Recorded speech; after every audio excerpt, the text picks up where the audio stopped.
Hello and welcome to the Common Theory video primer on Malcolm Key-9 Navigator and Kediss Emberclaw Familiar, presented by Gatorbait. Welcome to a Malcolm and Kediss Tech. This is one of the most prominent and most powerful decks we have in our format. We're here to be presenting you a quick tutorial on how to play it and how to be winning with this deck yourself. Let's first present you with the commanders, Malcolm Key-9 Navigator and Kediss Emberclaw Familiar. Together, these are a very, very powerful pair of commanders. First, let's start with Malcolm.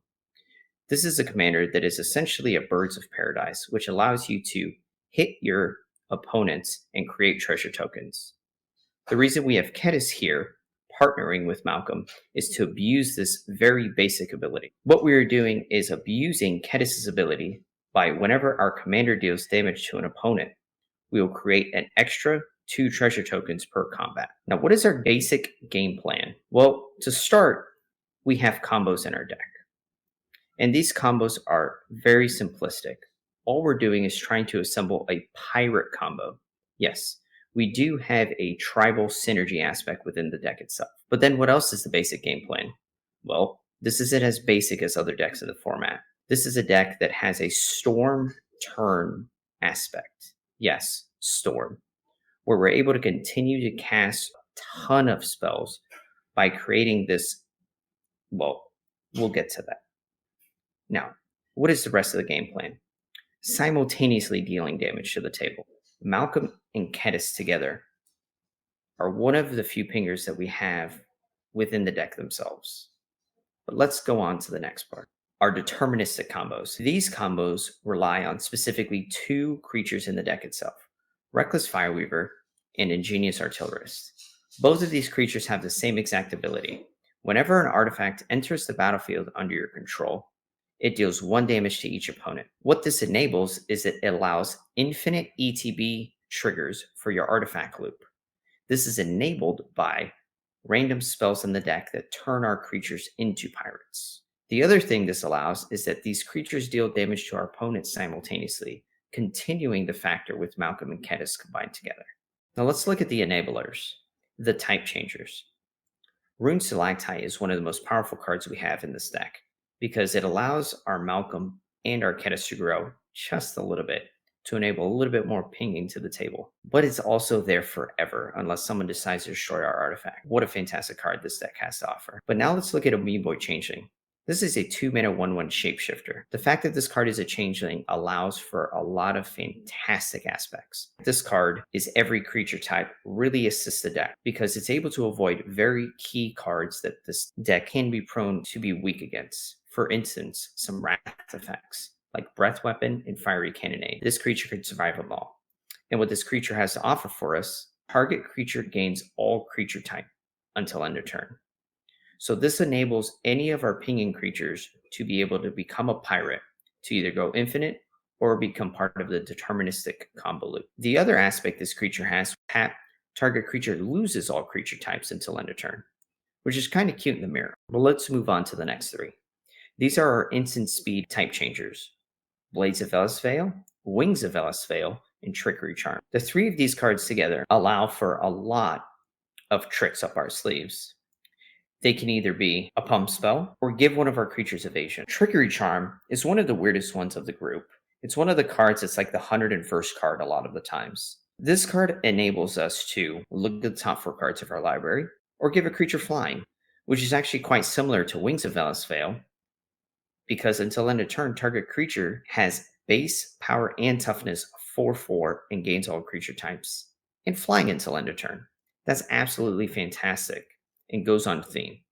Just think, turning our Kediss into a 4/4 flyer just to connect to one opponent and hit all players for 4 while being a pirate and creating us 3 treasures, that sounds like some great advantage to me.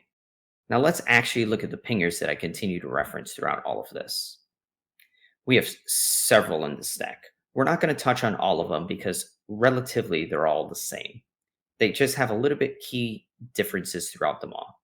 So let's look at some, and some that actually aren't in this list, but you're more than welcome to add because they could be part of the deterministic combos. Let's start with Kessick Flamebreather. Kessick Flamebreather is a key part because it specifically reads non-creature, similar to Firebrand Archer that reads non-creature.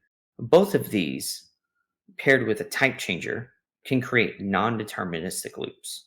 In fact, all of these pingers can create non-deterministic loops. Let's just go through a few of them really quickly. Peregrine Strongbow, Ballista Spit Gremlin, Thermo Alchemist, and Gutter Snipe. All of these paired with a Malcolm and a type changer can begin the non-deterministic loop just by being able to cast any non-creature or any spell that these cards specifically require to start the pinging process. Now, let's really get into the weeds with these. Where the loop truly begins is when you pair these with Ophidian or Tandem Lookout. Once we create this incredibly strong engine, we're able to draw 3 cards and create 3 treasures per spell that is cast. Yes, we do have to abide by the text line on these cards, whether it's instant or sorcery, non-creature spell, or artifact. But throughout all this, we're able to cast what these creatures require, which will allow us to just continue to loop and loop and loop. Once this process begins, you have to be incredibly unlucky because this deck is catered for this specific line of play.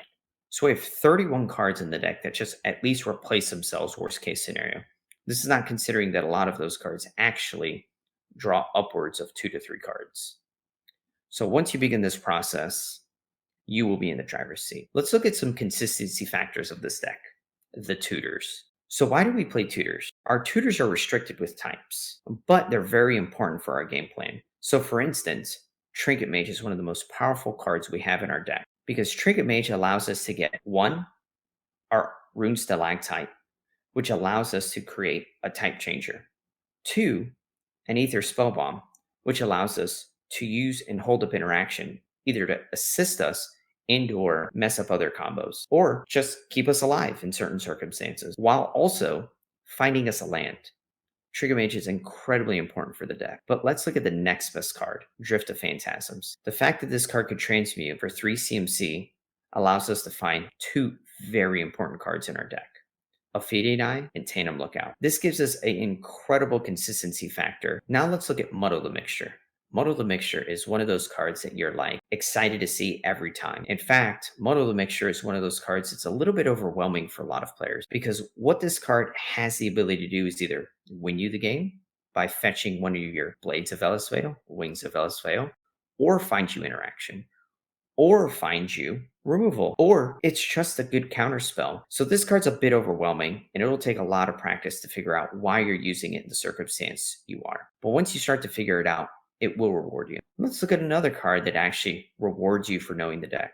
Merchant Scroll. Merchant Scroll, once again, can get you a type changer while getting you great removal spells. So this card is very key. Now let's look at one of the most funniest tutors we have in the deck, Step Through. I find this card to be incredibly entertaining. While being a 5 CMC cost card, at sorcery speed, it allows you to bounce 2 target creatures to their owner's hand. Believe it or not, that's actually incredibly easy for this deck to do, and will save you in various circumstances. But what the card is actually here for is its wizard cycling. Because we have the type changers that are tribal, we are able to tutor for them at instant speed with this, including Trinket Mage. So this card has a lot of diversity. In conclusion, this deck has some extreme card velocity. It will reward you for knowing how to sequence your spells, why you're drawing the spells you are, and what spells you're actively looking for. Because of the printing of a card called Deduce, this deck can win at instant speed. So being able to acquire this card and sit on it and be incredibly patient will assist your win rate. And last but not least, if you don't know this already,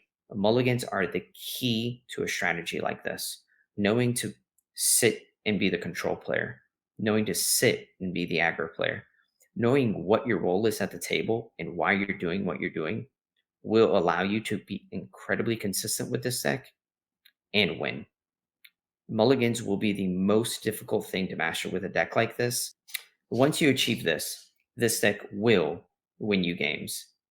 You just have to be patient, know why you're doing what you're doing, and know the other decks at the table. Knowledge is key. So thank you for watching this Malcolm and Kediss Deck Tech. If you have any questions, please always feel free to reach out to the Comment Theory. Thank you for watching, and if you want to support the channel, please subscribe and join the Discord in our link below. And become a member over on our Patreon, and let us know what decks you want to see next.